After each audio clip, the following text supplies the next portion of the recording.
আর এদের শাস্তি যে হচ্ছে বা হয়েছে এর প্রমাণ দেখেন সূরা নামল 19 নাম্বার পারা 20 নাম্বার পৃষ্ঠা 7 নাম্বার লাইনের 52 নাম্বার আয়াত। ভালো করে একটু মিলান দেখেন। আমার তো মনে হচ্ছে খাপের খাপ মুমতাজের বাপ মিলে যাচ্ছে। আপনি একটু দেখেন তো মেলে কিনা। আল্লাহ পাক বলেন ফাতিলকা বুয়ুতুহুম খাবিয়াতাম বিমা যালামু। এখানে আলেম নেই, ফা দিয়ে আরম্ভ করলেন আল্লাহ বক্তব্যটা। আল্লাহ বলেন ফাতিলকা বুয়ুতুহুম, বাইতুন দেননি, বুয়ুত বহু বচন, এরপরে হুম এটা জমির, এইটাও বহু বচন। আল্লাহ বলেন এই যে এই সেই ঘরগুলো, এই সেই, ভালো করে জবাব দেবেন, এই সেই ঘর না ঘরগুলো? আল্লাহ এক বছর না দিয়ে বহু বছর কেন দিলেন? তার মানে জালেম একজন না, এদেশে জালেম আমার মনে হচ্ছে অনেক আছে। আল্লাহ বলেন এই সেই ঘরগুলো। কাদের ঘর? জালেমদের। কাদের? খাবিয়াতান, জনশূন্য করে দিয়েছি, পরিত্যক্ত বানিয়ে দিয়েছি। বিমা যালামু, তাদের জুলুমের কারণে। কিচ্ছু হয়নি এদেশে, যা হয়েছে বিচ্ছিন্ন ঘটনা। ওরা যদি ওই সমস্ত ইস্যু তৈরি করে আমাদের এ দেশটাতে অস্থিতিশীল পরিবেশ তৈরি করার পায় তারা চালাচ্ছে, বিশেষ করে যারা পালিয়ে গেছে তাদের বুদ্ধিমতো। আমরা এটা সফল হতে দেব না ইনশাআল্লাহ। ডক্টর মোহাম্মদ ইউনূস গতকাল এবং আজকে ধর্মীয় নেতা যারা বাংলাদেশে বিভিন্ন ধর্মের সবাইকে ডাক দিয়েছে যে মতামত দেন আমরা এখন কি করব। সব দল মিলে ঐক্যবদ্ধ। এদেশে কোনো অস্থিতিশীল পরিবেশ তৈরি করতে দেওয়া যাবে না, তাহলে মোড়ল যারা আছে তারা কিন্তু সুযোগ পাবে। এই জন্য আপনারা অন্য ধর্মের যারা আছেন আপনাদের ধর্মীয় অনুষ্ঠান পালন করবেন। আমাদের ধর্মীয় কালচার যেটা, এটা আমাদের ধর্মীয় কালচার আবহমান কাল থেকে এদেশে এটা হয়ে আসছে, এটা কিয়ামত পর্যন্ত চলবে। ওয়ানজালনা ইলাইকা যিকরা লিতুবায়্যিনা লিন-নাসি মা নুযিলা ইলাইহিম ওয়া লা'আল্লাহুম ইয়াতাফাক্কারুন। সূরা নাহলের 44 নম্বর আয়াতের শেষের দিকে আছে আল্লাহ পাক বলেন, হে নবী এই কিতাব আপনার প্রতি আমি নাযিল করেছি, আপনি জীবিত মানুষদের সামনে ব্যাখ্যা করে শোনাবেন। কোন মানুষ? জবান খুলে বলবেন কোন মানুষ? এই যে লিতুবায়্যিনা লিন-নাস, এখানে আরবি গ্রামার যারা জানে, আলেম যারা, লাম শব্দ ব্যবহার করা হয় 13টা অর্থে। প্রথম অর্থ হচ্ছে লাম ব্যবহার করা হবে আরবিতে জীবিত মানুষদের জন্য। অথচ দুর্ভাগ্যজনক হলেও সত্য 96% মুসলমানের এই দেশে জীবিত মানুষদের সামনে কোরআনের ব্যাখ্যা বিশ্লেষণ করা বড় কঠিন হয়ে গিয়েছিল, বিশেষ করে 15.5 বছর। এক কথা বলছেন না, কি অবস্থা বানিয়েছিল। 14 জায়গায় অনুমতি নেওয়া লাগবে, তারপরে অনুষ্ঠান হবে। সরাসরি বলে না যে না কোরআন দেশে চলবে না, কিন্তু যেন না চলে সেই ব্যবস্থা সব পাকাপোক্ত করেছিল। একজন নাকি তার বউকে খুব জোরে জোরে কিল দিত। একদিন বলছে কি তুমি যেভাবে কিল মারো আমারে রাখবা না? কিলের ওজন দেখে টের পাও না? কিলের ওজন দেখে তো টের পাওয়া যায় যে তোমার রাখবো কিনা। ওরা সরাসরি 96% মুসলমানের দেশ তো বলে না যে না এদেশে কোরআন চলতে দেব না, কিন্তু যেন না চলে সে ব্যবস্থা সব করেছিল বিভিন্ন কায়দায়। একেবারে পাতি নেতা থেকে শুরু করে ডিসি পর্যন্ত। কি কথা বলেন না কেন? এমনকি ডিসি, এসপি, টিওনো, ওসি সবাই পারমিশন দিলেও অনেক জেলায় এমন মানুষও ছিল এই মানুষগুলো অনুমতি দিতে চাইতো না। আল্লাহ রাব্বুল আলামিন এমন ভাবে তাদেরকে ধরেছে তাদের এই পাপের বোঝা পরিপূর্ণ হয়ে যাওয়ার কারণে। কারণ কোরআনে কারিমে বাধা দেয় কাফেররা। কারা? এটা নাজিল হওয়ার পর থেকেই এটা চলছে। কাফেররা প্রথমেই বলেছে না সব চলতে দেওয়া যাবে, কোরআনের আলোচনা যেন মুহাম্মদ করতে না পারে, এ সিদ্ধান্ত কাফেরদের। আপনি হয়তো ওইভাবে বলেন না, কিন্তু সিস্টেম চালু করেছিলেন কাফেরদের মতো। 1500 বছর আগে কোরআনে কারিমে বাধা দিয়ে আবু জেহেল যদি কাফের হয় তা আপনি কি বলেন? বলেন। অনেকে বলে হ্যাঁ আবু জেহেলের সাথে তুলনা দিচ্ছেন, আবু জেহেল আল্লাহকে মানতো। আরে ভাই, কাবা শরীফের সভাপতি ছিল, আপনি তো নওগাঁ মসজিদের সভাপতি, আপনাকে কেউ চেনেই না। আর আবু জেহেল কোন মসজিদের? কাবা শরীফের সভাপতিও হাজিদের পানি পান করা তো ধান্দায় কিসে টাকা পয়সা কামাই করার জন্য হাজিদের খেদমত করতো ওর লোকজন দিয়ে। 2 নম্বরে ওকে যদি কেউ জিজ্ঞাসা করতো আল্লাহ বলতে কেউ আছে, ও শুধু বলে না যে আছে, কোরআনে কারীম ওর কথা কোট করেছে, ওয়ালা ইন সাআলতাহুম মান খালাকাস সামাওয়াতি ওয়াল আরদা লা ইয়াকুলুনাল্লাহ। কয়েক জায়গায় আল্লাহ একটা দিয়ে জানিয়েছেন, হে নবী ওদেরকে যদি জিজ্ঞাসা করেন আসমান আর জমিন কে বানিয়েছে, লা ইয়াকুলুনাল্লাহ, লামে তাকিদ নুনে সাকিলা, আল্লাহ গ্যারান্টি দিয়ে বলছে আবু জেহেল ওই কথা বলতো যে আল্লাহ বানিয়েছে। কে বানিয়েছে? তাহলে আল্লাহ একজন আছে ও বিশ্বাস করতো না? কথা বলে না কেন? করতো মানে আমাদের মতো হালকা বিশ্বাস না। যতদিন বদরের ময়দানে যাবে ওই দিন বদরের যাওয়ার আগে কাবার গেলাম না, এখানে তো ডিস্টার্ব হচ্ছে ভাই, আমি আলোচনা বন্ধ করে দেব, হবে না? না হয় আপনি করেন না, আমি চলে যাচ্ছি, কথা বলা যাবে না। আমি আর কি মারছি নাকি? আপনি একটা বিষয় বসবেন না, আপনি বসে আছেন কোন কারণে? না না না, বোঝা লাগবে ভাই, আপনি মাহফিল দিয়েছেন তাই কি? কেউ যেন না আসে আপনার কাছে, আর যে আসবে 1 ঘন্টা পরে আসবে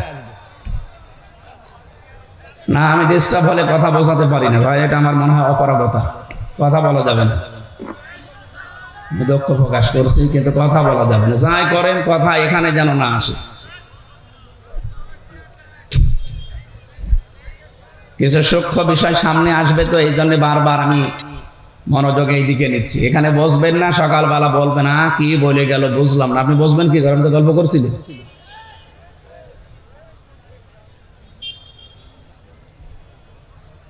এখান থেকে 2-3টা প্রশ্ন আসবে সামনে, আপনাকে জবাব দেওয়া লাগবে। গল্প করেন আর যাই করেন জবাব দেওয়া লাগবে।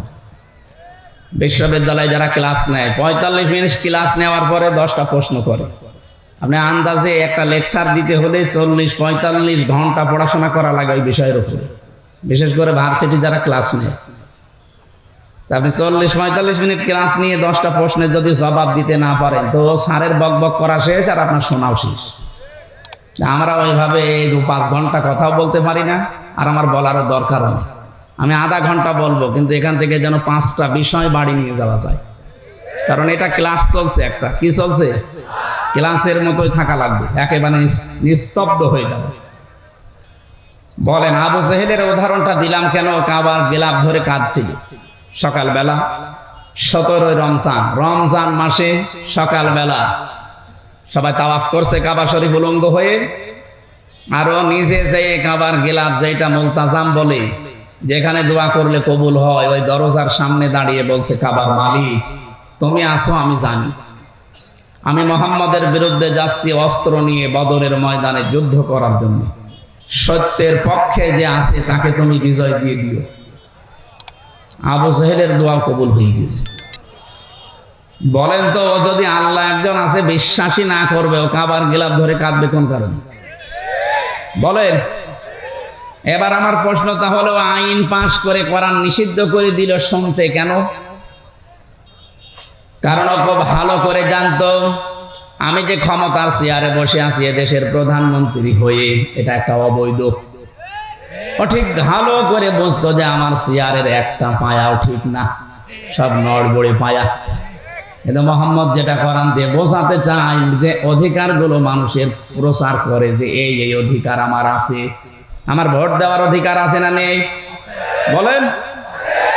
হুয়া জিতাবাকুম ওয়া মা জাআলা আলাইকুম ফিদ-দীনি মিন হারাজ।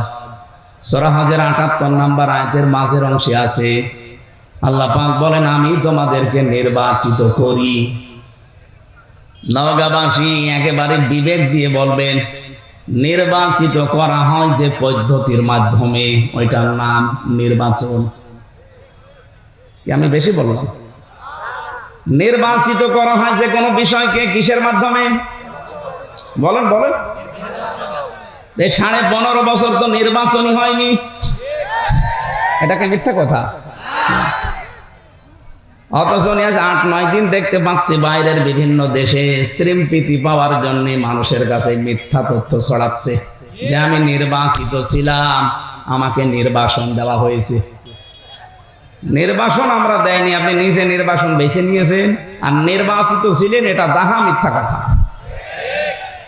এই 15.5 বছরে যে নির্বাচন হয়নি, কেউ যে নির্বাচিত ছিল না, এটা যদি ঘোড়াকেও কেউ জিজ্ঞাসা করে, ঘোড়াও হাসবে। কথা বলে না কেন? বলে এই মিথ্যা কথা আপনি ছড়িয়ে কি পেতে চান? বিশ্বের মডেল কেন তামাম দুনিয়ার 257 রাষ্ট্র এক হয়ে গেলেও বাংলাদেশে এই জালেম আর আসতে পারবে না, কারণ আপনি নির্বাচিত ছিলেন না। এত বড় না মিথ্যা কথা বলেন কেন? নির্বাচনের আগে 154 জন আপনি ঘোষণা দিয়ে দিয়েছেন। কথা বলছেন না কেন? দিনের ভোট আপনি রাতে করে ফেলেছেন। নির্বাচন হইল কবে? আমার এই যে 33 বছর এখন বয়স, 18 বছর থেকে যদি শুরু করিতে 3 বার আমার ভোট দেওয়ার কথা, আমি তো একবারও দিতে পারলাম না। আপনাকে ভোট দিল কে? হয় আপনি নিজে নিজে দিয়ে নিয়েছেন। এক কথা বলছেন এখন। আমার সাথে এক ওসি ছিল জেলখানা, আমি তো ফাঁসির কন্ডেম ছেলে ছিলাম। একদিন আমার এসে বলছে, হুজুর দেখেন তো আমার তওবার ধরনটা দেখেন তো কিভাবে করলেন। বলছে এই যে নির্বাচন গেল, এই নির্বাচন আমি বাইরে ছিলাম, রাত 12টার পর থেকে আমি ভোট কাটা আরম্ভ করলাম, ফজর পর্যন্ত বাক্স ভর্তি করে বিভিন্ন জায়গায় পাঠিয়ে দিলাম। ফজরের নামাজের আগে ওযু করলাম, গোসল করলাম, 2 রাকাত নামাজ পড়ে বললাম আস্তাগফিরুল্লাহ। আমারই তওবা কি হয়েছে? না, আপনি তো আর আল্লাহর কাছে দোষ করেননি যে আস্তাগফিরুল্লাহ পড়বেন, আপনি দোষ করেছেন হামজার কাছে। কারণ একটা এমপি বানাতে 2.5 থেকে 3 লাখ বা 3.5 লাখ 4 লাখ হামজা লাগে। কথা বলেন না কেন? আমাদের মতো মানুষের রায় নেবেন, ভোট নেবেন, এরপরে আপনি পাস করলে বলবেন আমি এমপি। তা আপনি তো একাই 3.5 লাখ সব শেষ করে ফেললেন, আর এখন আপনি আস্তাগফিরুল্লাহ পড়েন আল্লাহর কাছে। আপনি কি আল্লাহর কাছে দোষ করেছেন? আমার মতো 3.5 লাখ 4 লাখ হামজা যদি আপনাকে বলে ঠিক আছে যান ওসি সাহেব মাফ করে দিলাম, তাহলে আপনি মাপ পাবেন। 2 নম্বরে ভয়ঙ্কর বিষয়, আপনি যতদিন জেলে আছেন এই কয় বছরের ভেতরে অনেক হামজা মরে গেছে। কথা বলেন না কেন? আপনি তাদের কাছে মাফ চাবেন কি করে? এই জন্য জালেমদেরকে 15.5 বছর টিকিয়ে রাখার জন্য যারা চেষ্টা চালিয়েছে তারাও জালেম।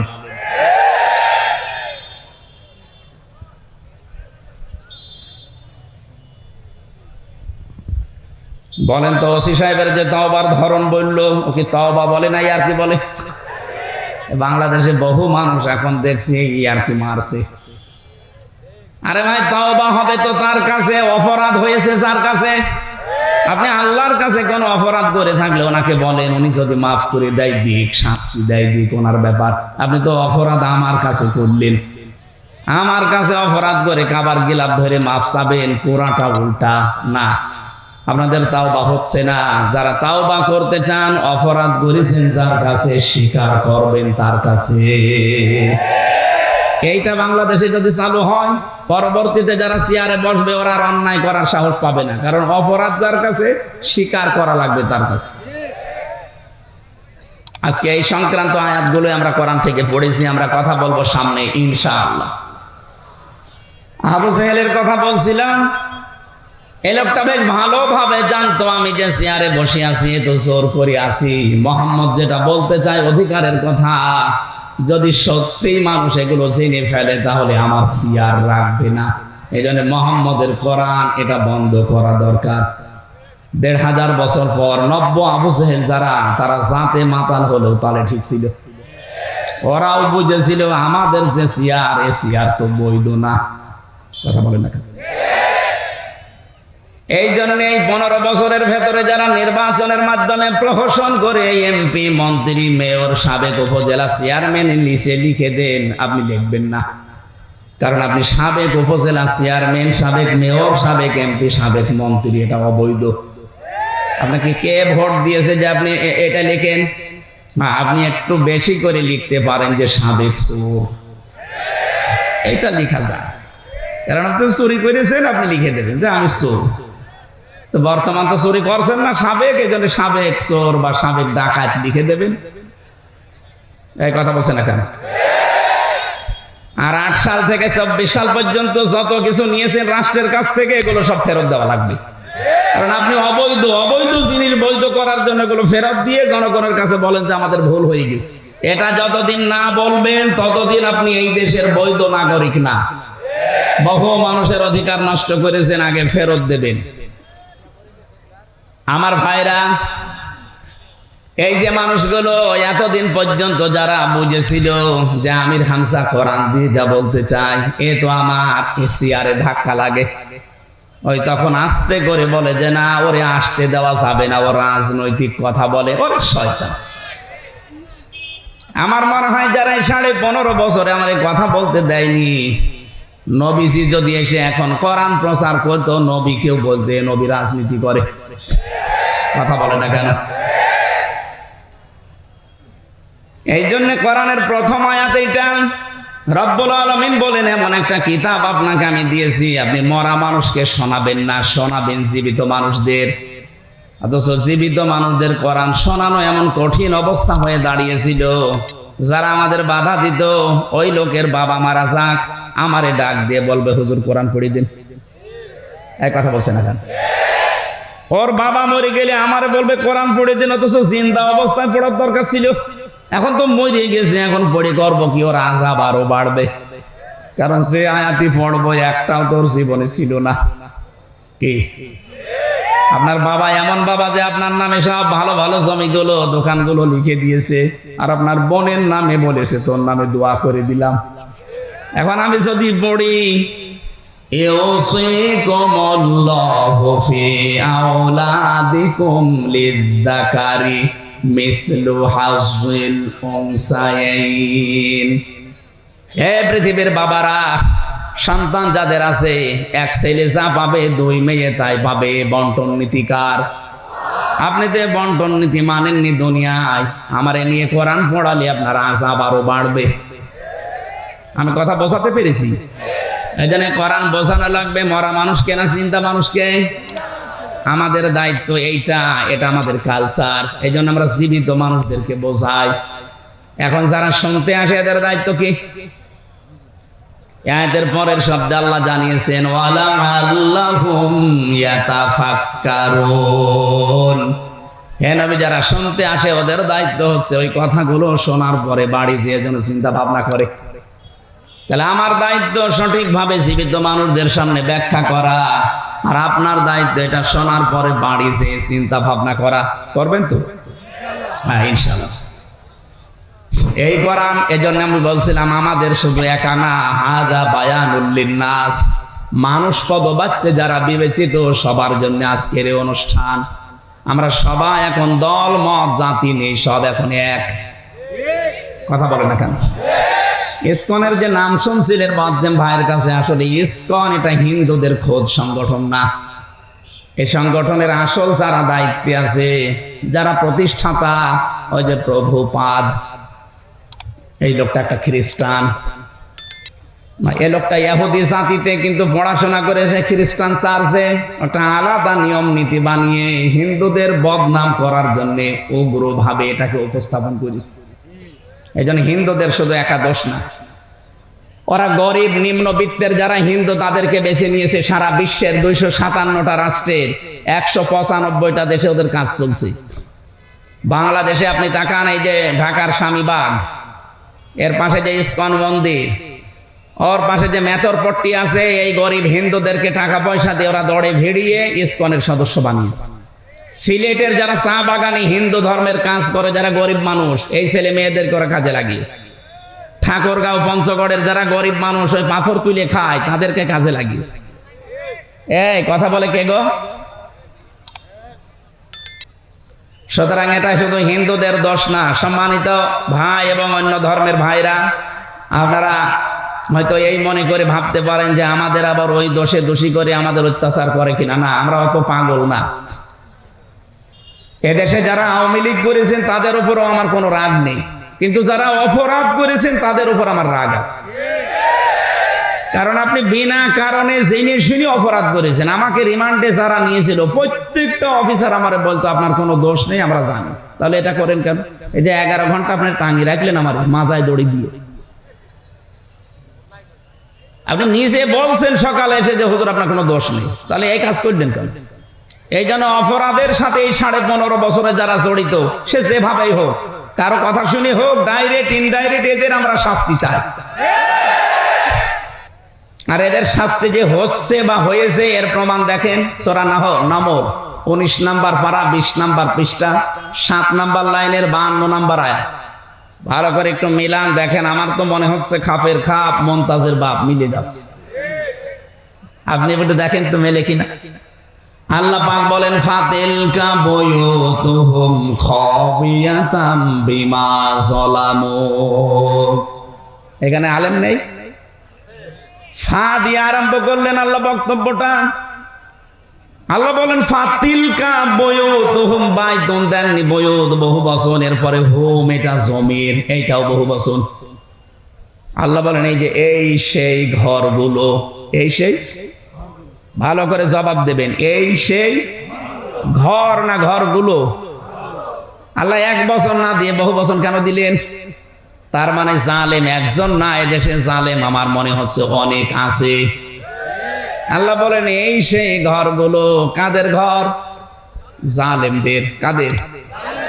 খাবিয়াতান, জনশূন্য করে দিয়েছি, পরিত্যক্ত বানিয়ে দিয়েছি, বিমা যালামু, তাদের জুলুমের কারণে। এই আয়াতটা যে কত বাস্তব এবং সত্য, এটা 2024-এর 5 আগস্টের বিকাল 5টায় আমি দেখে বেরি। কুষ্টিয়ায় দেখেন হানিফের বাড়ি, বিকাল 5টা বাজতে বাজতে পায়খানার প্যান পর্যন্ত খুলে নিয়ে চলে গেছে। একটু নেই, প্যানও খুলে নিয়ে চলে গেছে।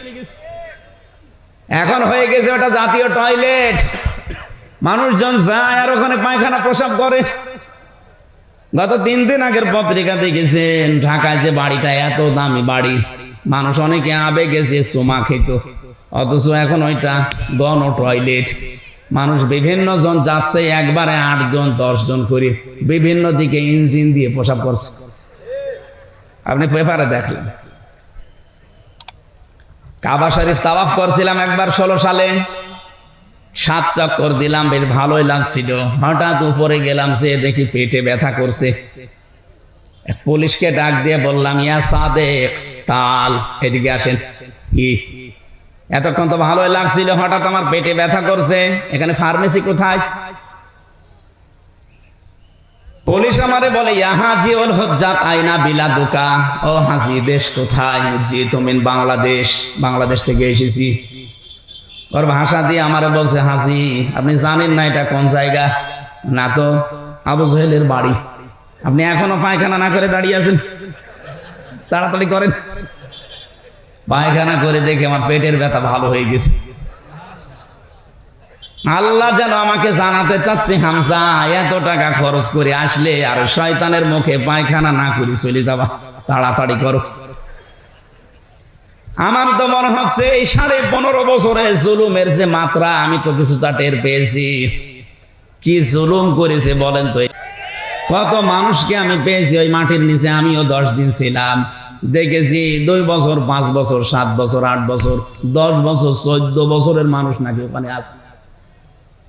মুফতি ফখরুল সাহেব আমার সাথে ছিল, মাঝে মাঝে আমার এসে বলতো হামজা কি করে তোমার সাথে আমি জানি না।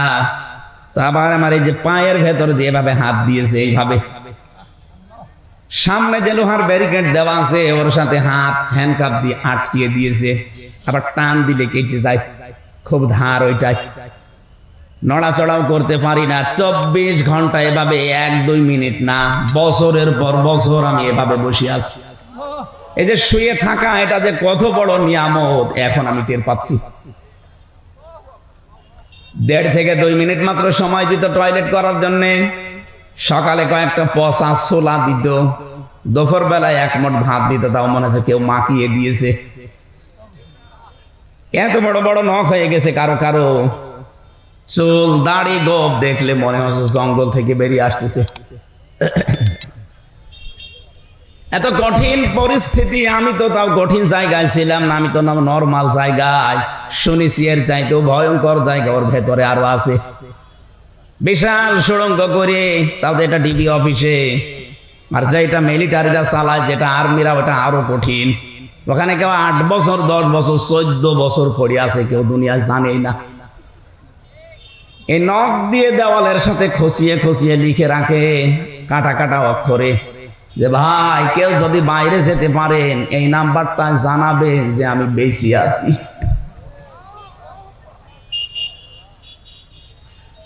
এই জুলুম যারা করেছিলেন এই 15 বছর 15.5 বছর ধরে, আপনি বলেন তো কোথায় পৌঁছিয়েছিলেন? এখনো পর্যন্ত অনেক জালেম দেখছি, জালেমদের সাফাই গায়ে যে কি করেছে যে তার পালিয়ে যাওয়া লাগলো। শয়তান, তোমার সাথে তো হয়নি, তুমি টের পাচ্ছেন না। তোমার বাবার সাথে যদি এটা হয়তো তুমি টের পাইতে। কত মানুষ 15 বছর ঘরে থাকতে পারে নাই, গাছতলায় বাঁশতলায় ধানের খেতে আখের খেতে সময় কাটিয়েছে। এক কথা বলছেন না কেন? কিচ্ছু জানে না, ভালো মানুষ ঘরে ঘুমিয়ে আছে, ঘুম থেকে উঠে দেখছে হাজত খানায়। কি গো তুই গাছ কেটেছিস কখন? স্বপ্নে। আমি তো বানিয়ে বললাম এটা হয়নি। নিজেই ধরিয়ে দেয়, নিজেই ছাড়িয়ে দেয়, মাঝখান থেকে 1-2 লাখ টাকা আল্লাহর রাস্তায় নিয়ে নেয়। কি চলছিল বলেন তো? আমাকে ধরার পরে বলছে 10 লাখ টাকা দেন, নাই তো 50টা মামলা দেব। কেন? মামলা কি বানাবেন? সব বানানো আছে, শুধু নাম লিখে দেব। কি দেশে বাস করতাম আপনি টের পাচ্ছেন? এই ছিল নাকি আইনের শাসক? এই জুলুমের সাথে যারা জড়িত তাদেরকে বলছি আল্লাহ যেন তাদের ঘরগুলো বাড়িগুলো আজ পরিত্যক্ত করে দিয়েছে তাদের এই জুলুমের কারণে। আল্লাহ এই জন্য বাইতুন দেয়নি, বয়ুত দিয়েছেন। সারা বাংলাদেশের 630টা থানা আছে, আমি কম বেশি 600-র উপরে থানা ঘোরা হয়ে গেছি। সব জায়গায় দেখছে এই 3 মাসে প্রায় একই অবস্থা। কুষ্টিয়ার হানিফের বাড়ি তো নিজে বললাম, কয়েকদিন আগে দিনাজপুরে গিয়েছিলাম, কি দাপট ছিল তার বাড়ি পর্যন্ত এখন পায়খানা হয়ে গেছে। ভূত জিনও যায় না, ভয় না গেলে আবার প্রসাদ করে কিনা। আমার মনে হচ্ছে কাবার চত্বরে আবু জেলের বাড়ি যেখানে, ওখানে যেমন আমার পেটের ব্যথা ভালো হয়ে গেছে, এদেশে অনেকের এখন দেখছি পেটে ব্যথা হচ্ছে, এই জন্য ওখানে যে জালেমদের বাড়িতে টয়লেট করছে। তাহলে এখানে আমাদের শিক্ষা কি? এর পরের শব্দে আল্লাহ এটা দিয়েছেন, ইন্না ফি যালিকা লায়াতাল লিকাউমিন ইয়ালামুন। রাব্বুল আলামিন বলেন এখানে লামে তাকিদ আছে, যারা আরবি জানে তাদেরকে জিজ্ঞাসা করেন কত কঠিন শব্দ এটা। ইন্না ফি যালিকা লায়াতান, অবশ্যই এর ভেতরে শিক্ষা আছে, নিদর্শন আছে। কাদের জন্য? লিকাউমি ইয়ালামুন, যারা জ্ঞানী মানুষ।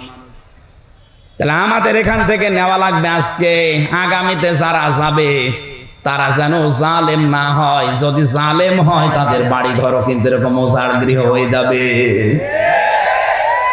এই জন্য যারা যাবেন আমরা নিষেধ করছি না, যে যাবেন যান, কিন্তু জুলুম করবেন না। জালেমদের 15 বছরের শিকড় যদি আল্লাহ কেটে দিতে পারে, আপনি তো এখনো জানিনি, এখনই অনেকে জুলুম আরম্ভ করেছে। 5 তারিখের পর থেকে দেখতে পাচ্ছি অনেকে এখনো বিভিন্ন জিনিসে হাত মারছে। কেউ বাজারে, কেউ নৌকা ঘাটে, কেউ গরুর হাটে। এক কথা বলছেন, কেউ চাঁদাবাজি আরম্ভ করে দিয়েছেন, এখনো থালা পাননি হাতে, পেলে কি করবেন? এজন্য সাবধান, ওরা অত্যাচার করেছে, ওরা এই জন্য জালেম। আপনিও যদি শুরু করেন আপনিও তো জালেম। তো ওদের ভেতর আর আপনার ভেতরে পার্থক্য কি? যেন এমন আচরণ, এমন চরিত্র তৈরি করা লাগবে যেন ওদের সাথে না মেলে। কারণ মান তাশাব্বাহা বিকওমিন ফাহুয়া মিনহুম, যার সাথে আপনার চরিত্র মেলবে কিয়ামতে তার সাথে উঠবেন। 15.5 বছরে জুলুম করে, চুরি করে, টাকা পয়সা পাচার করে ওরা যে অপরাধ করেছে, আপনিও যদি ওইটা করেন কিয়ামতে ওর সাথে উঠলে আপনার আর কি উঠতে চান ওদের সাথে? আপনি কি দরবেশ সালমান রহমানের সাথে উঠতে চান? কি নমো, দাড়ি কেটে নমো হয়ে গেছে, পৃথিবীর ইতিহাস পাল্টিয়ে ফেলেছে লোকটা। 7টা ব্যাংক থেকে 36,000 কোটি টাকাও মারিং কাটিং করেছে। ইসলামী ব্যাংকটা ধ্বংস করে দিয়েছে এস আলমের মাধ্যমে। 75,000 কোটি টাকা এখান থেকে সরিয়েছে। নিজে একটা ব্যাংক বানাতে পারেন না, মানুষের টাকা পয়সা দিয়ে তৈরি করা, সেইটা নিয়ে পোদ্দারি করেন আপনি। মানুষ এটা জানোয়ার বললেও জানোয়ারের মনে হয় বিবেকাবাদ, আমার জানোয়ার বলেন। জালেমরা পৃথিবীতে আল্লাহর সৃষ্টি জগতে নিকৃষ্ট। ইন্না শাররাদ দাওয়াবি ইনদাল্লাহিস সুম্মুল বুকুমুল্লাযীনা লা ইয়াকিলুন। সূরা আনফাল 9 নম্বর পারা 18 নম্বর পৃষ্ঠার এটা 11 নম্বর লাইনের 22 নম্বর আয়াত। এটা তাফসীরে ইবনে কাসিরে আছে। আল্লাহ পাক বলেন পৃথিবীতে সব জায়গায় ঘৃণিত আমার কাছে সৃষ্টি জগতে ওই লোকটা যে তার বিবেককে কাজে লাগায় না। আরে 15.5 বছরে যাই হয়েছে বিবেক কাজে লাগেনি। বিবেক কাজে লাগলে একটা আলেমকে এভাবে 11 ঘন্টা টাঙিয়ে রাখতে পারে বলেন? এটা তো আমার নিজেরটা বললাম, বাকিগুলো মামুনুল হককে দেখেননি এরকম চেয়ারে যেত আদালতে, মাজাটাই শেষ করে দিয়েছে। মুফতি ফখরুল ভাই আমার মনে হয় আর সারা জীবনে ভাবে কাঠ সাট হয়ে উঠতে পারবে না। মাজা এই জায়গায় হাড়টাই বাঁকা হয়ে গেছে। ইমাম মালিকের জীবনী পড়েছিলাম, ওনার হাত বেঁধে রেখেছিল 41 দিন একাধারে, শুধু টয়লেট আর খাবারের সময় খুলে দিত।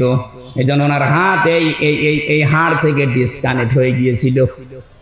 বহু আলেমের ওখানে আমি দেখেছি যারা আজ 22 বছর, যারা আজ 14 বছর, যারা আজ 10 বছর 12 বছর পড়ে আছে। এত কষ্ট ভেতরে আলেমদেরকে ওরা দিয়েছে। আমি তো হালকা পেয়েছি, আমার চাইতে আরো বেশি পেয়েছে অনেকে। তাদের শরীরে যে বিভিন্ন জিনিস নড়বড়ে হয়ে গেছে। এই জুলুমগুলো যারা করেছিলেন, এখন যদি কেউ সামনে এরকম করার চিন্তা ভাবনা করেন, এদের এত বড় শিকড় যদি আল্লাহ কেটে দিতে পারে, আপনি তো কিছুই না। কথা বলে না কেন? ওদের শিকড় কত নিচে ছিল দেখেছেন? দারোয়ান থেকে শুরু করে একেবারে সংসদ পর্যন্ত সব ওদের সাজানো লোক। এক কথা বলছেন না কেন? সব ওদের সাজানো, সব ওদের বানানো, এর বড় টিকতে পারলো না। আর আপনার তো এখনো সাজানো কিছুই হয়নি, আন্দাজে মুখ জোর করছেন। এই জন্য চরিত্র ঠিক করবেন। ওদের মতো চাঁদাবাজি যদি করেন, আপনার বাড়িও টয়লেট হবে। কথা বুঝতেছেন? ওদের মতো মিথ্যা মামলা যদি দেন, আপনার বাড়িও এরকম পরিত্যক্ত হয়ে যাবে। গতকালকে কুমিল্লাতে একটা সমাবেশ ছিল। সর্বশেষ যিনি বক্তব্য দিলেন আমি দেখলাম আজকে পেপারে, সর্বশেষ বক্তব্য দিয়েছেন যিনি আমিরে জামাত। এরপরে যিনি সভাপতি ঘোষণা দিলেন মাইকে যে আজকের এই অনুষ্ঠানে 8টা মোবাইল আর একটা টাকা ভর্তি মানি ব্যাগ পাওয়া গেছে। যার হয় সে প্রমাণ দিয়ে নিয়ে যান। এ পৃথিবীর ইতিহাসে এইটাই মনে হয় প্রথম। আপনি বলেন তো বাংলাদেশের কোন সমাবেশ শেষ হওয়ার পরে এইটা বলতে পারে যে এখানে 8টা মোবাইল আর একটা মানি ব্যাগ ভর্তি টাকা পাওয়া গেছে? বলেন। এইরকম মানুষ যদি দুনিয়াতে, এইরকম চরিত্রের মানুষ যদি আমরা তৈরি করতে পারি, আল্লাহর কসম এদেরকে রাষ্ট্র দিয়ে দিলে এরা খাবে না। আর যদি ওই দরবেশের মতো মানুষকে দেন, ও খেয়ে একেবারে ধর করে ফেলবে। খাবে তো খাবে, শেষে বাঁচার জন্য দাড়ি পর্যন্ত পোষ দেবে। ওরে জিজ্ঞাসা করেছে আপনি এত নাফরমানি করলেন কি করে? দাড়ি রাখার সুন্নত আপনি কেটে ফেললেন। ও আবার ফতোয়া দিয়েছে, ওই দাড়ি রাখার সুন্নত, জান বাঁচানো ফরজ। আমি দাড়ি কেটে সুন্নত ফেলে দিয়ে ফরজ আমি চেষ্টা করছিলাম বাঁচার, কিন্তু পারলাম না। নৌকা আমারে ধরিয়ে দিল, নৌকা ধরিয়ে দিয়েছে। তাহলে আজকে আয়াতের ভেতরে যে শিক্ষাটা প্রথম পেলাম, জালেমদের আচরণ যেন আমরা দুনিয়ায় না করি। তাহলে আমাদের বাড়ি ঘরও দেখা যাচ্ছে 10-15 বছর পরে পরিত্যক্ত টয়লেট হয়ে যাবে। আল্লাহ আমাদেরকে হেফাজত করেন, বলেন আমিন। কোরআনে কারীম থেকে সূরা হাক্কাতের 4-5টা আয়াত পড়েছি কিয়ামত সংক্রান্ত। কারণ মানুষের চরিত্র সংশোধনের জন্য আখিরাত ভিত্তিক জীবনের বিকল্প নেই। এটা যদি আপনার ভেতরে তৈরি না হয়, কখনো আপনারা দেখতে মনে হবে বিশাল দরবেশের মতো, কিন্তু চরিত্র খারাপ। আর আপনার দেখতে শুনতে যাই হোক, ভেতরে যদি হযরত ওমরের মতো জবাবদিহিতার ভয় থাকে, আপনি দেখতে ভালো না হলো আপনি একটা জান্নাতি মানুষ। খলিফাতুল মুসলিমিন হযরত ওমর রাদিয়াল্লাহু তাআলা আনহু, এই যে আখিরাতের ভয়টা কি, জবাব দেওয়া লাগবে এটা কি, উনি বুঝিয়েছেন ওনার জীবনে। এই কথা বলছেন কেন? ছেলে দিলেন মক্তব মাদ্রাসায়।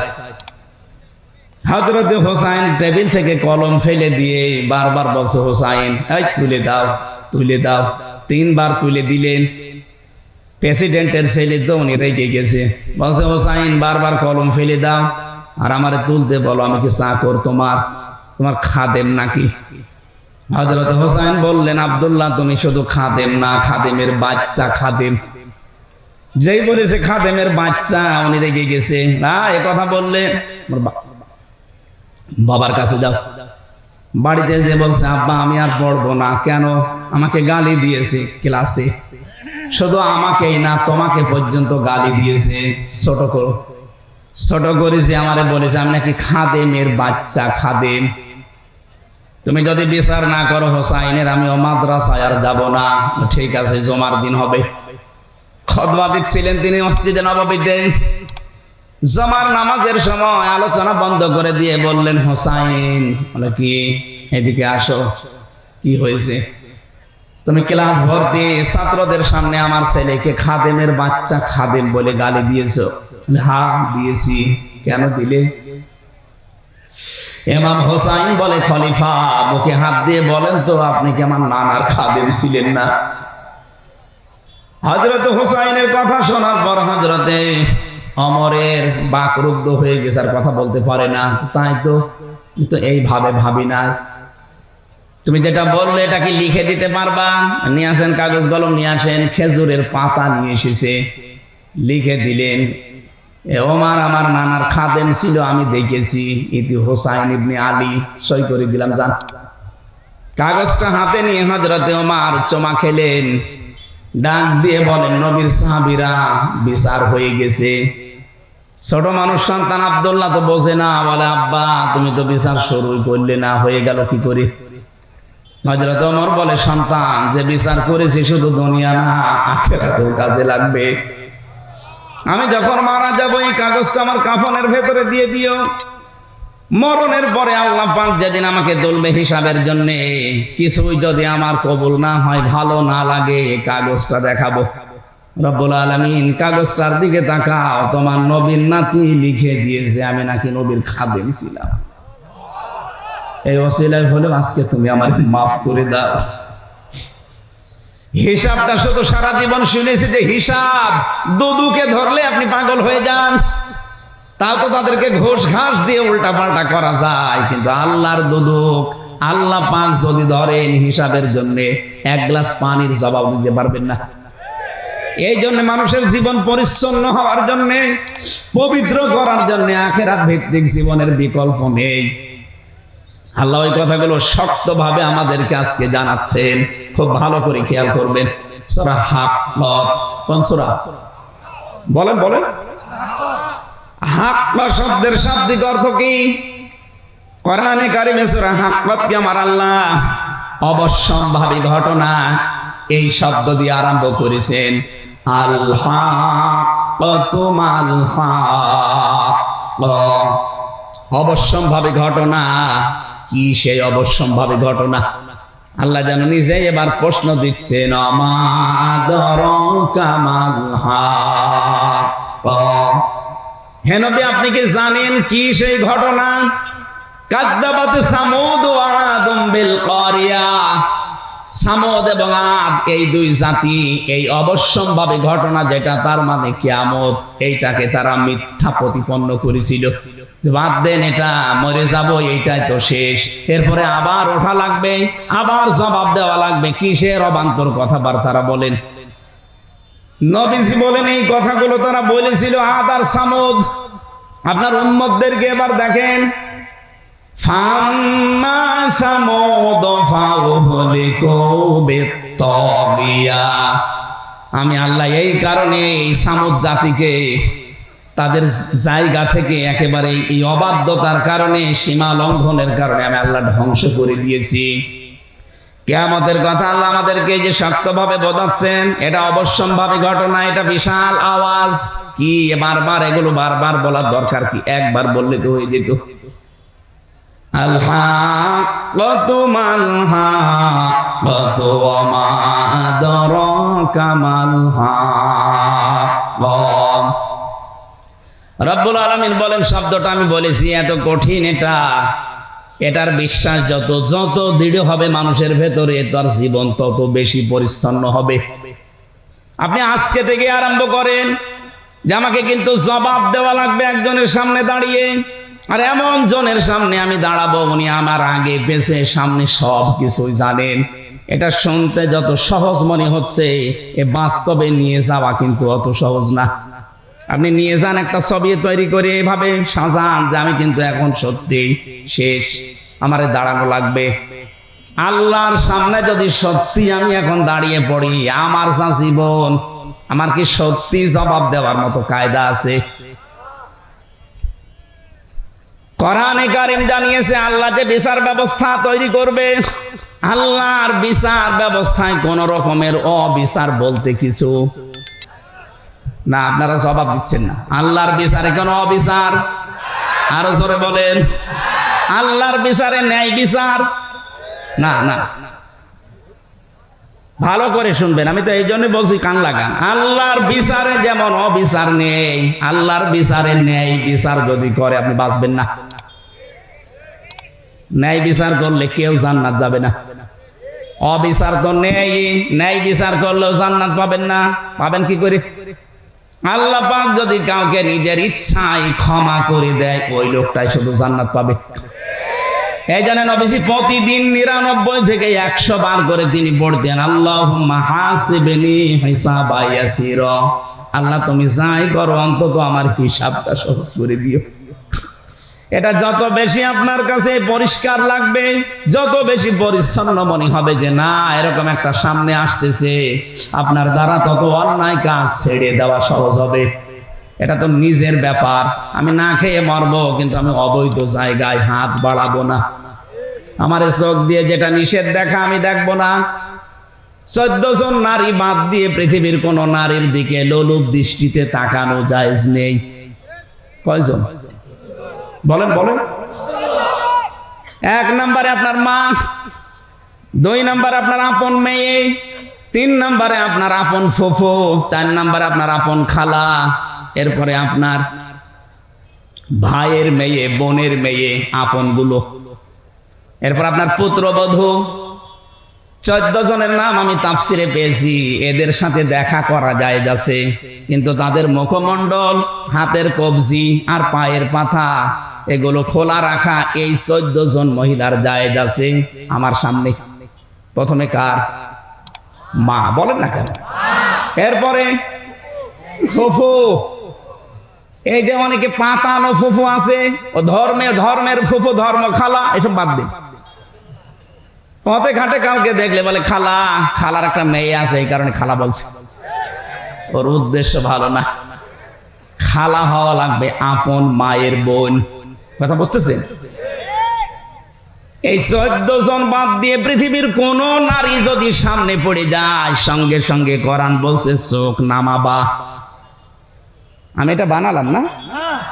সূরা নূর 18 নম্বর পারা 12 নম্বর পৃষ্ঠা 7 নম্বর লাইনের 30 নম্বর আয়াতে আছে, কুল্লিল মুমিনিনা ইয়াগুদ্দু মিন আবসারিহিম ওয়া ইয়াহফাযু ফুরুজাহুম যালিকা আযকা লাহুম ইন্নাল্লাহা খাবীরুম বিমা ইয়াসনাউন। বলেন আল্লাহু আকবার। আল্লাহ পাক বলেন, হে নবী মুমিন পুরুষদেরকে আপনি বলেন, এই মানুষগুলোর সামনে যদি কোনো মহিলা পড়ে যায়, পরনারী মানে 14 জন বাদ দিয়ে, সঙ্গে সঙ্গে যেন তারা চোখ নিম্নগামী করে এবং লজ্জাস্থানের হেফাজত করে। এটাই তাদের জন্য পবিত্র পন্থা। এখানে বাংলাদেশে না, এই জায়গায় বহু পুরুষ মানুষ বসে আছে, বিবাহিত মানুষ, যাদের নিজের বউ ভালো লাগে না, অথচ অন্যের বউ রসগোল্লা লাগে। দেখছেন বলছে ঠিক। এই রোগটা শয়তান তৈরি করে ওয়াসওয়াসার মাধ্যমে। এবার আসেন তো এই রোগের ঔষধ কি?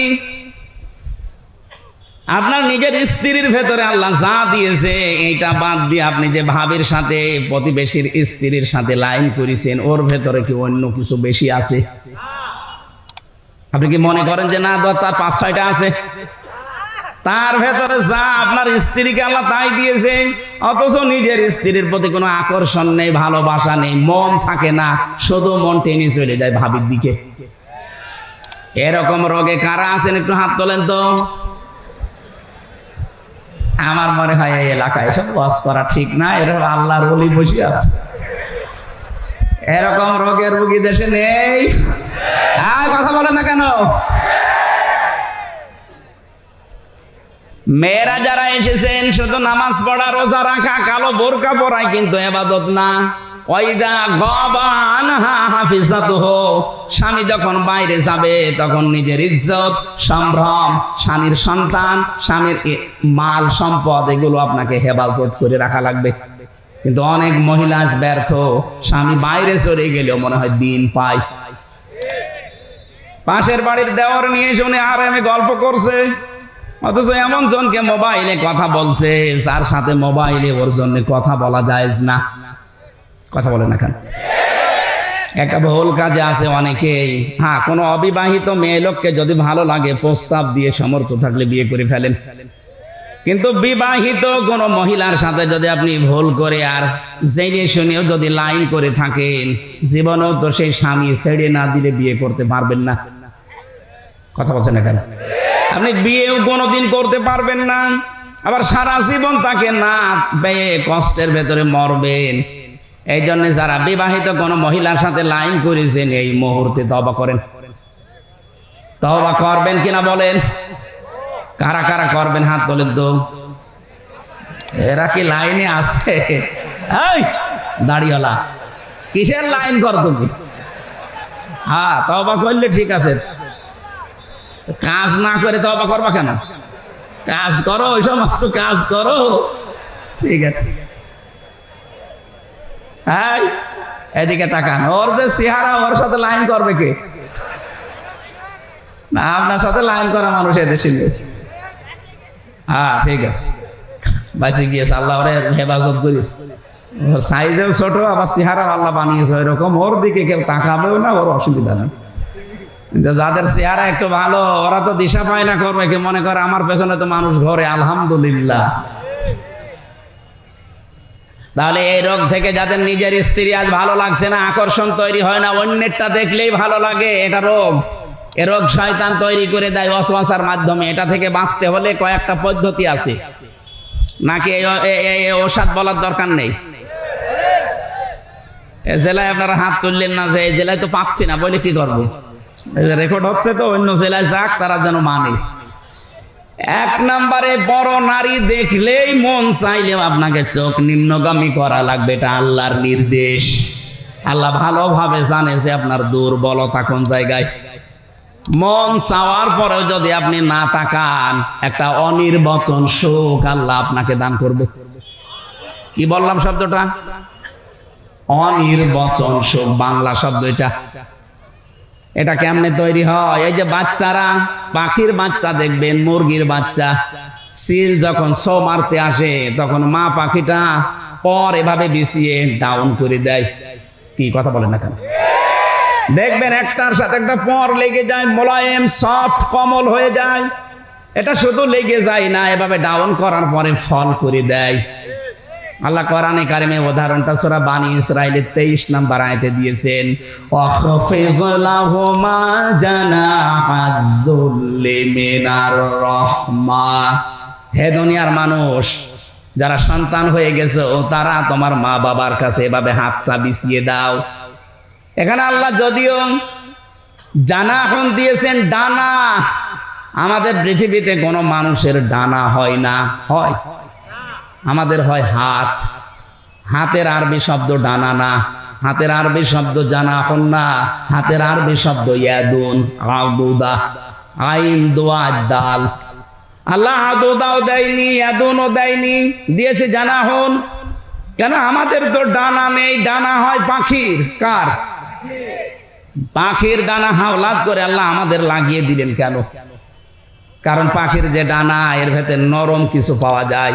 এই যে পরগুলো পাবেন, পালক এত সফট, এত কোমল, এত মোলায়েম, একটার সাথে আরেকটা লাগবে, এর নিচে যখন বাচ্চারা আশ্রয় নেবে, এই পলকের নিচে দেখবেন ছোট ছোট কুয়াগুলো আছে, এত নরম এটা একটার সাথে আর একটা লাগার কারণে নিচ দিয়ে যেগুলো ঝরে যায়, ওই বাচ্চাগুলো নিচে যাওয়ার পরে ওদের মাথায়, ওদের চোখে, বিভিন্ন জায়গায় যখন লাগে একটা আলাদা শান্তি। ওই সময় তারা কিচির মিচির করে। ওইটার বাংলা শব্দ হচ্ছে অনির্বচন সুখ। আল্লাহ এখানে বোঝাতে চেয়েছেন, ও হামজা, দুনিয়ায় তোমার মা বাবা যতদিন বেঁচে আছে, তোমার হাতটা খরচের হাত বলো, সেবার হাত বলো, এমন কায়দায় মা বাবার সামনে বিছিয়ে ধরবা, অন্তত তারা যেন মনে করে আমার হামজা থাকতে আমাদের আর কোনো চিন্তা নেই। বলেন সুবহানাল্লাহ। নওগাঁবাসী বিবেক দিয়ে বলেন তো, আমাদের মা বাবা কি আমাদের উপরে ভরসা করতে পারছে? না। আজ অধিকাংশ মা বাবা সন্তানের উপরে ভরসা করতে পারে না। মনে করে সন্তান বিয়ে দিলে আমাকে পর করে দেবে, হয় আমাকে আলাদা করে দেবে, নাই বৃদ্ধাশ্রমে দিয়ে দেবে। কথা বলে না কেন?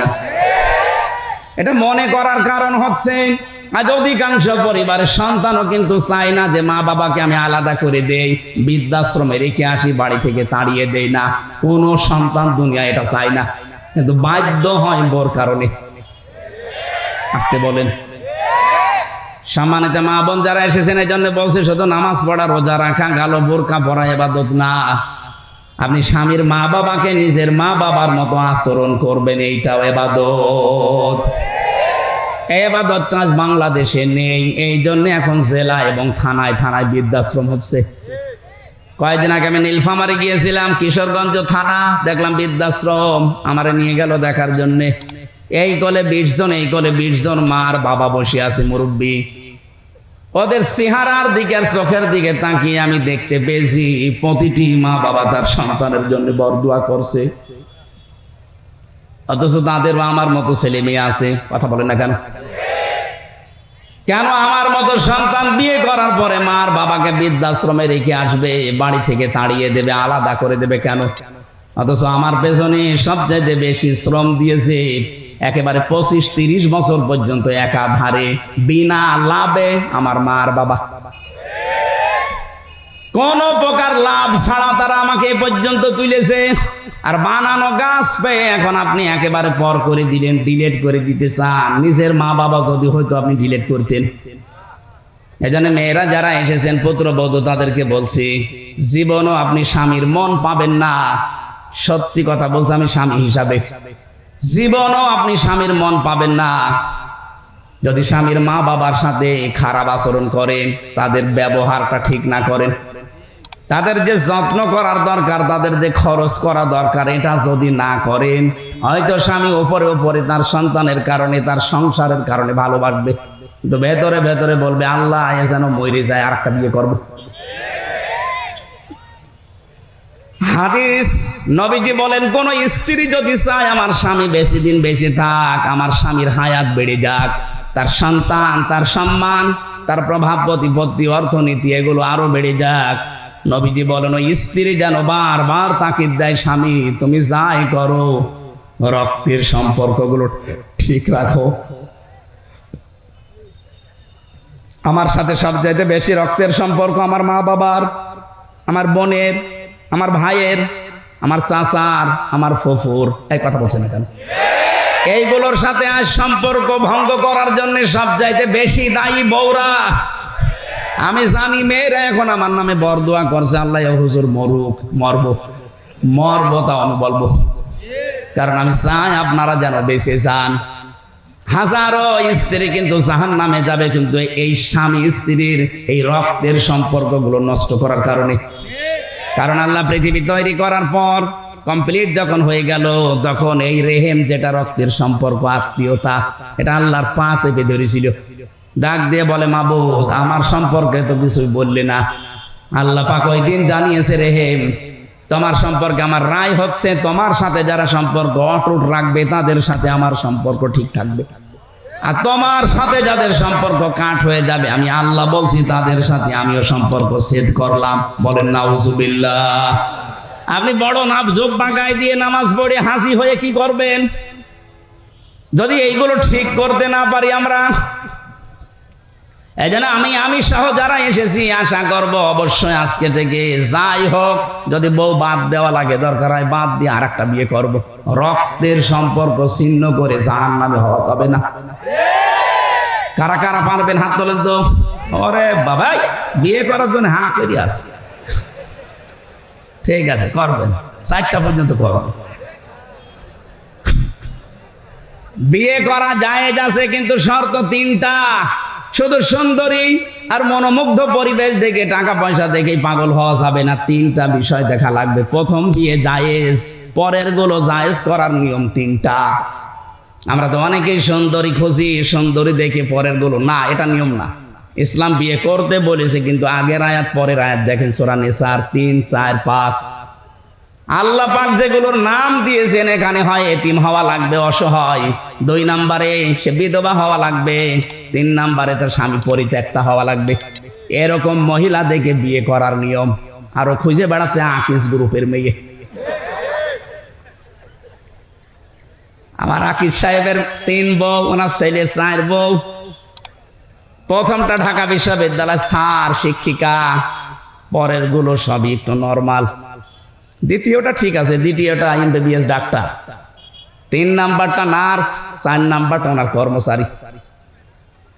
উনি তো এই কোরআনের আয়াত মিলিয়েই করেছে, অসহায়, বিধবা করেনি, স্বামী পরিত্যক্তাও না, কিন্তু গরিব মানুষের মেয়ে।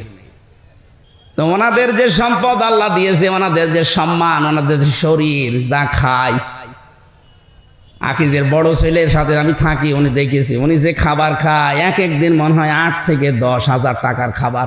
এই এত খাওয়া লাগে না, এমন এমন খাবার, এত দাম 2000 টাকা। এই জন্য শরীরও এরকম টাইট। এখন 70 বছর বয়স, 4টা বউ, আল্লাহর রাস্তায় চালিয়ে যাচ্ছে, কোনো অসুবিধা নেই। অথচ আমার যে শরীর একটাই চলে না, আমি একটারই সময় দিতে পারি না। এই যে কয়দিন বের হয়েছি বাড়ি থেকে, খালি বাড়ি থেকে গেতাছে, ওইটাই করে বেড়াও গা। এমনি 3 বছর জেল খেটে আসলে হয়নি, আবার ওই জেলের মতোই ঘুরে বেড়াও, তোমার আর বাড়ি আসার দরকার নেই। তাই আমার দ্বারা 4 বউ সাজে। যদি অসহায় হয়, যদি বিধবা হয়, স্বামী পরিত্যক্তা হয়, এইরকম মহিলা দেখে এতিম অসহায় তাদেরকে দিয়ে বিয়ে করা জায়েজ আছে পরের গুলো। আর আমরা এটা উল্টিয়ে ইসলামকে কলঙ্কিত করার জন্য শুধু খুঁজে বেড়াই ধনী মানুষ আর সুন্দরী। না, প্রথমটা ঠিক আছে। প্রথমটা আমি মনে হয় এটা বোঝাতে পেরেছি। আয়াতটা নিয়ে অনেকের অভিযোগ আছে, 4 বিয়ে করতে বলে। আমার রিমান্ডে বলছিল এক অফিসার, মুসলমান, আপনার আকিজের ছেলে 4 বিয়ে করেছে, তাহলে আমার বউকে বলবো 4 স্বামী ধরতে। আমি ধরতে বলেন, আপনার বউ যদি 4 স্বামী ধরে, যদি ছেলে হয়, কোন কোন বাপের পরিচয় দেবে? বলছে ডিএনএ টেস্ট করে পরীক্ষা করে দরকারে বলবে যে অমুক বাপের ছিল। কত বড় শয়তান! এক মহিলার যদি 4 স্বামী হয়, সন্তান হলে কাড়াকাড়ি হবে না? এ বলবে আমি হাফ বাবা, ও বলবে আমি ফুল বাবা, ও বলবে আমি 3 ভাগের 1 ভাগ বাবা। আর একজনের যদি 4 স্ত্রী হয়, সন্তান যদি 1 বছরে 4টা করে হয়, বাবা কয়টা? তো বিয়ের ক্ষেত্রে এই নিয়মটা, যাদের ইনসাফ করার মতো যোগ্যতা নেই, এই মানুষগুলোর আর না করাই ভালো। একটা নিয়েই সন্তুষ্ট থাকা দরকার। এই আয়াতের শেষের দিকে এটা আছে, অহেদা, যদি না পারো ইনসাফ করতে, একটা নিয়ে সন্তুষ্ট থাকো। আল্লাহ এই বিধানটা তো খেলা করার জন্য দেয়নি, আমরা উল্টা দিকে নিয়ে গেছি। আমরা সুন্দরী আর মুখমণ্ডল অথবা টাকা পয়সা এগুলো খুঁজতে চাই। অথচ প্রথমটা বিয়ে করার পরে পরের গুলো কয়টা শর্ত বললাম? হয় বিধবা হওয়া লাগবে, অথবা স্বামী পরিত্যক্ত হওয়া লাগবে, মানে স্বামী মরে গেছে, স্বামী ছেড়ে দিয়েছে, অথবা এতিম অসহায় মিসকিন। এইরকম মানুষগুলোকে দেখে আপনি সমাজে যেন বিশৃঙ্খলা বা জেনা ছড়িয়ে না পড়ে, এই জন্য আপনাকে আশ্রয় দেওয়ার জন্য বিয়ে করার নিয়ম। আমি যেটা বলছিলাম, সম্মানিত মা বোনেরা, আপনাদেরকে আমি অনেক ভালোবাসি, চাই আপনি বেঁচে যান। এই জন্য আগামী থেকে দুনিয়া যেহেতু থাকার জায়গা না, আপনিও যাবেন, আমিও চলে যাব। 100 বছর পরে এখানে যারা আছি একজনও থাকবো না। কথা বলেন না কেন? বলেন তো, 100 বছর পরে যদি কেউ এই নওগাঁর, এই যে কি কান্দি যেন দেখলাম, এই গ্রামে এসে যদি বলে এই বাড়ি আমার, ওখানে যারা বসবাস করবে, সত্যি করে বলেন আপনাকে উঠতে দেবে? 100 বছর পরে আপনি ঘুরে এসে দেখেন, আপনাকে উঠতে দেবে না? বলবে কে আপনি? আপনি যদি বলেন এই বাড়ি আমি বানিয়েছিলাম 2 তলা, বলবে ইয়ার কি মারেন, থাকার জায়গা হচ্ছে না বলে ভণ্ডামি করেন, যান মসজিদের বারান্দায় রাত্রে গিয়ে থাকেন, সকালে ফুটে পড়েন। এইটা দুনিয়া। এটা কি? এইটুকুর জন্য আপনি কার অধিকার নষ্ট করছেন হিসাব করেন। আপনি তো বাবার অধিকার নষ্ট করবেন না, মায়ের অধিকার, স্ত্রীর অধিকার, সন্তানের হক আদায় করবেন। এই কারণে যেন এইটা দিয়ে আখেরাত তৈরি হয়। আমাদের আসল টার্গেট কি? আখেরাত। বলেন বলেন। আল্লাহ রাব্বুল আলামিন বলেন এই যে জবাব দেওয়া লাগবে, হিসাব দেওয়া লাগবে, এটা যারা অস্বীকার করেছিল এই মানুষগুলোকে এই সীমা লঙ্ঘনের কারণে এমন পর্যায়ে আমি পৌঁছিয়েছি। আপনি তাকান, বিচারের যে সিস্টেম আমি তুলে এনেছিলাম কোরআন দিয়ে, প্রথমে আল্লাহ বিচার সাজাবে আপনাকে দিয়ে একা একা। অকুল্লুহুম আতিহি ইয়াউমাল কিয়ামাতি ফারদা। কিয়ামতের সর্বপ্রথম আল্লাহ বিচারের রায় দেবে আপনাকে একা ডাক দিয়ে। কয়জন করি? দ্বিতীয় নম্বরে ডাকবে হচ্ছে ইয়াউমা নাদউ কুল্লা উনাসিম বিইমামিহিম, আপনার নেতার সাথে ডাকবে। 3 নাম্বার এবার সবার সামনে ডাকবে। ওই যে বিচার ব্যবস্থায় বললাম আল্লাহ কোনো অবিচার করেন না, ন্যায় বিচার করলে কেউ বাঁচবে না, জান্নাতে যেতে পারবে না। হ্যাঁ, যদি উনি মাফ করে দেয়। এইটাই পদ্ধতি। এই পদ্ধতিটা তাফসিরে পড়েছি। আল্লাহ যদি আমাকে মাফ করতে চায়, ঘিরে ফেলবেন ময়দানে মাহশারে, এটা কুদরতি চাদর দিয়ে সবার চক্ষু থেকে আড়াল করে আমাকে ঘিরে ফেলবেন। ডাক দিয়ে বলবে এটা করেছিলি, এটা করেছিলি। সবগুলো আমার চোখের সামনে ভিডিও ক্লিপ আকারে উনি দেখাবে, বলবে এই যে দেখ, এটা করেছিলি। অস্বীকার করার কিচ্ছু নেই। বাধ্য হয়ে মাথা নিচু করে বলা লাগবে আল্লাহ আমার ভুল হয়ে গেছে। আল্লাহ পাক বলেন যখনই বান্দা এ কথা বলবে আমার রহমতের জরিয়ায় জোশ পয়দা হবে। শেষে বলবো যা, আজকে ধরে আমি গোপনে মাফ করে দিলাম। এইটা দরকার জীবনে। এইটা যদি আমাদের জীবনে এসে যায়, আমাদের জীবন সাকসেস। ফামান যুহজিহা আনিন নারি ওয়া উদখিলাল জান্নাতা ফাকাদ ফাজ ওয়ামাল হায়াতুদ দুনিয়া ইল্লা মাতাউল গুরুর। সূরা আলে ইমরান 4 নাম্বার পারা 13 নাম্বার পৃষ্ঠার 12 নাম্বার লাইনের 85 নাম্বার আয়াতের শেষের দিকে আছে 185। আল্লাহ পাক বলেন জীবনের হার জিত মানুষ বোঝে না। আসল মানুষের হার জিতের জীবন ওইটা যাকে কিয়ামতে আমি আল্লাহ মাফ করে দিয়ে বলবো যা জান্নাতে চলে যা, এই লোকটার জীবনই সফল। এরকম একটা জীবন তৈরি করার জন্য আখিরাত ভিত্তিক গঠন করার তৌফিক আল্লাহ যেন দান করেন। বলেন আমিন। আল্লাহুম্মা আমিন। লা ইলাহা ইল্লা আনতা সুবহানাকা ইন্নী কুনতু মিনাজ জালিমিন। রব্বুল আলামিন, 2 দিন ব্যাপী তাফসীর মাহফিলে নওগাঁর এই মাটিতে বসে আমরা দোয়া করছি। সারাটা জীবন অপরাধ করে জীবনটা আমরা নষ্ট করে ফেলেছি। আল্লাহ আমাদের গুনার দিকে তাকিও না, তোমার রহমতের দিকে তাকাও। জিন্দেগীর গুনাহগুলো মাফ করে দাও। সারাটা জীবন অপরাধ করে আমাদের জীবন শেষ হয়ে গেছে। কিছু বলবেন?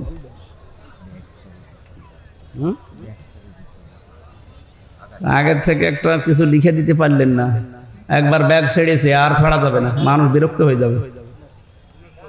খালি কালেকশন করলে তো আপনি মা ফেলে এভাবে আর দেবেন না। হ্যাঁ, ব্যাগ একবার দিল না, মজ্জেব ভাই দেবে, আবার কয়বার দেবে মানুষ? যাদের সামর্থ্য আছে যাওয়ার সময় ড্রাম দেবেন, দিয়ে যাবে। লা ইলাহা ইল্লা আনতা সুবহানাকা ইন্নী কুনতু মিনাজ জালিমিন। আল্লাহ তাআলা আনজাম দিয়েছে যারা এই বিশাল আয়োজনে, এদের অর্থনৈতিক যে অভাব আছে দূর করে দাও। কিয়ামতের জবাবদিহিতা তৈরি করা লাগবে এরকম আচরণ, এরকম পরিবেশ আমাদের জীবনে এনে দাও রব্বুল আলামিন। মা বাপ যাদের নেই কবরে আছে এদেরকে ক্ষমা করো। কত মানুষ আমরা হাত তুলেছি, আমাদের অনেকের আপনজন হারিয়ে গেছে, আমরাও একদিন হয়তো হারিয়ে যাব। এভাবে আমাদের সন্তানেরা আমাদের জন্য দোয়া করবে রব্বুল আলামিন। তাদের দোয়াগুলো আমাদের পাথেয় বানিয়ে দিও আল্লাহ। প্রশাসনের যে ভাইগুলো এসেছে কবুল করো। এই মাহফিলের সম্মানিত সভাপতি একজন হাজী মানুষ, তাকে কঞ্জো কবুল করে নাও। প্রধান অতিথি, বিশেষ অতিথি যারা আমরা এসেছি, আমাদের জীবনটা তুমি পরিচ্ছন্ন করে দাও।